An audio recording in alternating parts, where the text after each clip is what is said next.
Hello friends, இன்றைக்கு கர்த்தர் நமக்கு கொடுத்திருக்கிற வாக்குத்தத்தமான வசனம் சங்கீதம் 32:8. நான் உனக்கு போதித்து நீ நடக்க வேண்டிய வழியை உனக்கு காட்டுவேன், உன்மேல் என் கண்ணை வைத்து உனக்கு ஆலோசனை சொல்லுவேன். ஃப்ரெண்ட்ஸ், நம்ம இப்போது இந்த வசனத்தின் மூலமாக ஒரு கதை கேட்டு தியானிக்கலாமா? ஷானு பள்ளிக்கூடம், கல்லூரி, இன்னும் தன்னுடைய வேலை காரியங்கள் எல்லாவற்றிலையுமே ஒவ்வொரு வழிகாட்டியாக ஒருத்தங்களை வச்சுக்கிடுவா. இவங்க தான் நமக்கு உதாரணம், இவர் தான் நம்மளுடைய ரோல் மாடல், இப்படித்தான் நான் இருக்கணும் அப்படின்னு சொல்லிட்டு தன்னுடைய வாழ்க்கையை அப்படியே மாற்றி வச்சிருப்பா. இதை பார்த்து அவங்களுடைய அம்மா சொன்னாங்க, இங்கே பாருமா, உன் முன்னாடி செல்கிற எல்லாரையும் நீ வழிகாட்டியாக பார்க்கக்கூடாது, அவங்க எந்த வழியில் வந்தாங்க அப்படின்னு உனக்கு தெரியாதில்லாமா அப்படின்னு மெதுவாக பேசினாங்க. ஆனால் ஷானுக்கு எதுவுமே புரியலை. ஷானு சொன்னால், இங்கே பாருங்கம்மா, எங்கள் ஸ்கூலில் எங்கள் டீச்சர் ரோல் மாடலாக இருந்தாங்க. எங்கள் காலேஜில் என்னுடைய ப்ரொஃபஸர் ரொம்பவே அழகாக எல்லாவற்றையும் சொல்லி கொடுத்ததுனால எனக்கு அவர் ரோல் மாடலாக இருந்தார்.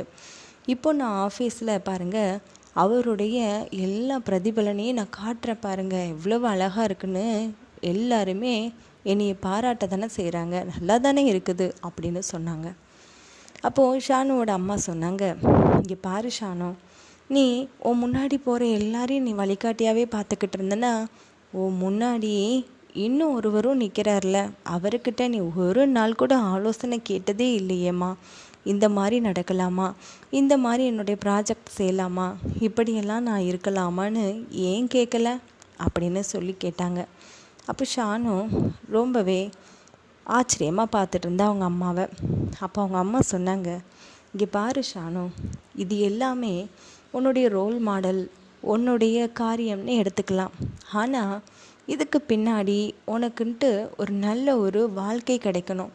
அதுக்கு நீ யாரை வழிகாட்டியா, யார் உன்னுடைய ஆலோசனை கர்த்தாவாக இருக்க போகிறாருன்னு நீ தானேமா முடிவு பண்ணணும் அப்படின்னு கேட்டாங்க. அப்போ ஷானு சொன்னால், என்னம்மா அப்படி இப்படின்னு பேசி இனிய திருமண பந்தத்துக்குள்ளே இணைக்க போகிறீங்களா என்ன அப்படின்னு கேட்டா. அப்போ அவங்க அம்மா சொன்னாங்க, ஆமாம்மா, உனக்கு தான் நிறைய வயசாகிடுச்சது தானே, அதனால் நீயும் திருமணம் பண்ணிக்கோ, அது மூலமாக கர்த்தர் உன்னைய நடத்துவார் அப்படின்னு சொன்னாங்க. அப்போ ஷானு சொன்னால், இங்கே பாருங்கம்மா, நான் திருமணம் பண்ணிக்கிட்டா ரொம்பவே வேதனையாக இருக்குமோன்னு பயமாக இருக்குது, அதுக்கு பேசாமல் நான் இந்த மாதிரி ஆஃபீஸ் வேலைக்கு போயிட்டு உங்களையும் கவனிச்சுப்பேன்ல அப்படின்னு சொன்னான். அப்போது அவங்க அம்மா சிரிச்சுக்கிட்டே சொன்னாங்க, ஷானு, நீ சொல்லும்போது நல்லா தான் இருக்குது, ஆனால் இதெல்லாம் நடைமுறைக்கு ஒத்து வராதுமா.